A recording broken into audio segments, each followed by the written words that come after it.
Hello, Ms Mazur class. Here are the last two chapters of Carnival at Candlelight. Chapter 8, Home by Day. By the time the lion reached the skies over Venice, darkness had turned to day. The lion flew to St. Mark's Square. He glided towards the clock tower, moving more and more slowly. Finally, he landed softly, like a cat, on the terrace of the tower. Jack took a deep breath and stroked the lion's golden mane. Then he and Annie climbed off the lion's back. Jack's legs felt wobbly. He clutched the lion for a moment to get his balance. The lion let out a low growl. He turned his huge head and licked Jack's hand. His rough tongue felt like sandpaper. Jack laughed. Annie laughed too as the lion licked her. "You were magnificent," she said. "Yeah," said Jack. "That was a great ride." The lion let out a low purr, long purr. Then he pulled away from the two of them and padded to the edge of the terrace. The lion gave Jack and Annie one last look over his shoulder. Then he leapt over the terrace rail and landed silently on the ledge below. Looking over the railing, Jack and Annie watched the living lion become a statue again. In an instant, his shaggy mane, golden back, powerful legs, tufted tail, and feathered wings all turned to carved gray stone. "Oh," said Jack sadly, he missed the living lion hiding inside the stone statue. The thundering bong made Jack and Annie jump. Beside them, the two bronze men were striking their gigantic bell. They struck it 6 times. "It's 6 in the morning," said Annie. "We were gone a long time." "Yeah," said Jack. "Hey, look at the angel weather vane now," said Annie. Jack looked up at the golden angel on top of the watchtower. The weather vane was turning in the wind. It suddenly stopped and pointed to the west. "Remember the last lines from Merlin's letter?" said Annie. She recited them from memory. "An angel of gold will show you the way to the sea by night and home by day." "I guess now that Venice is safe, the angel is telling us it's time to go home," said Jack. "Yep," said Annie. Jack picked up his backpack, and he and Annie headed down the stairs of the tower. When they reached the bottom, they stepped out of the darkness into the bright morning light. Only a few puddles of water dotted the square. Carnival had ended. The people in costume had all gone home. A flock of pigeons fluttered noisily about the cobblestones, picking at orange peels, squished grapes, torn ribbons, and feathers. There was no sign of the flood except for some patches of seaweed. Jack turned and looked up at the clock tower. The morning sun cast a rosy light over the lion's stone body. The lion stood with his pride and dignity, watching over St. Mark's Square. His great powers a secret to everyone but Jack and Annie. "Thanks again," said Annie to the lion. "Yeah, thanks," whispered Jack.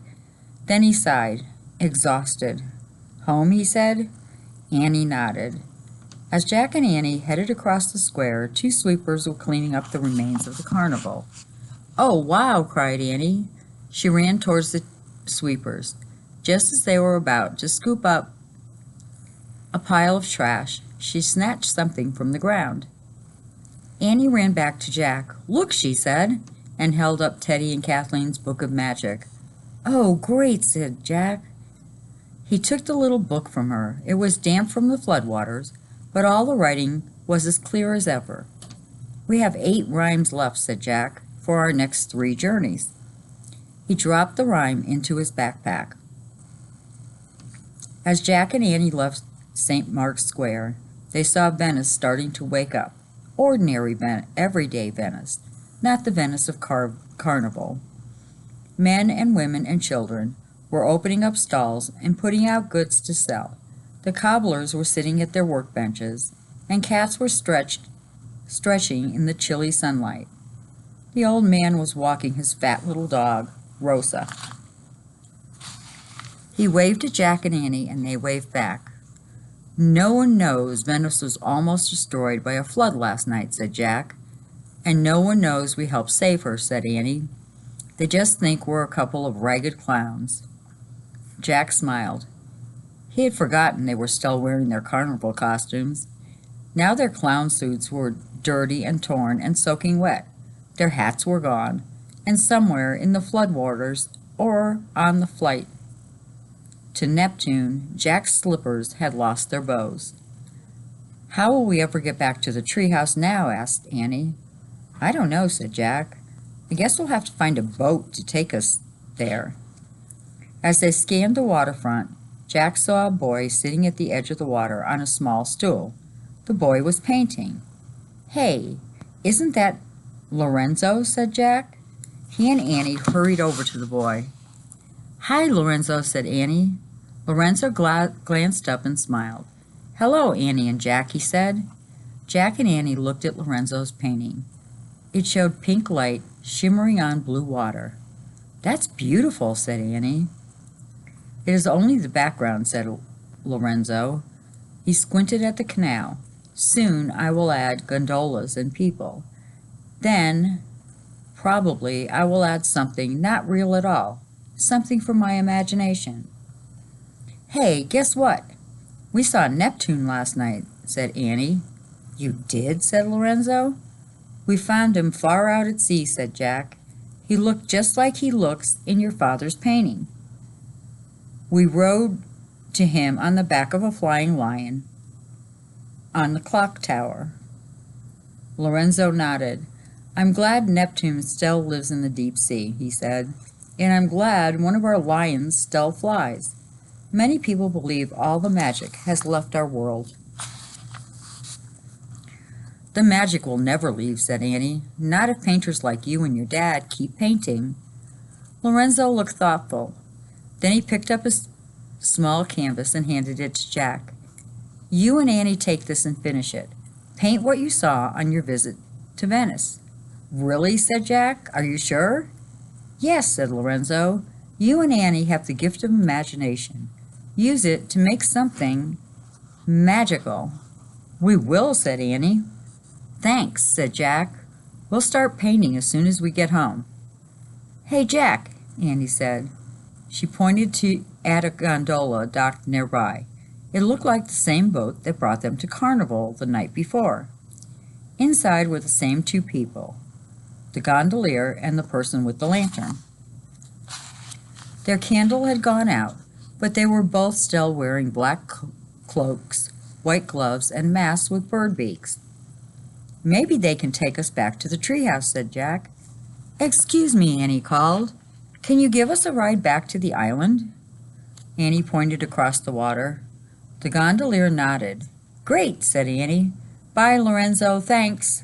She and Jack hurried to the landing where the gondola waited for them. Chapter 9. The Painting. The gondolier silently helped Jack and Annie onto the boat. Then he untied the gondola and pushed off from the landing. As the boat glided through the shallow waters, Jack looked back at Venice. Bathed in early sunlight, the gray lady of the lagoon did seem timeless. The gondola moved around the bend and up the narrow canal near the walled garden. The gondolier tied the boat to a striped pole. Then he offered his gloved hand to Annie to help her out of the boat. Annie climbed out, and the gondolier offered his hand to Jack. As the gondolier helped Jack onto the landing, the boat rocked in the water. Jack tripped, pulling the glove off the gondolier's hand. "Oh, sorry," said Jack as he handed the glove back. He gasped. On the gondolier's finger was a pale blue glass ring.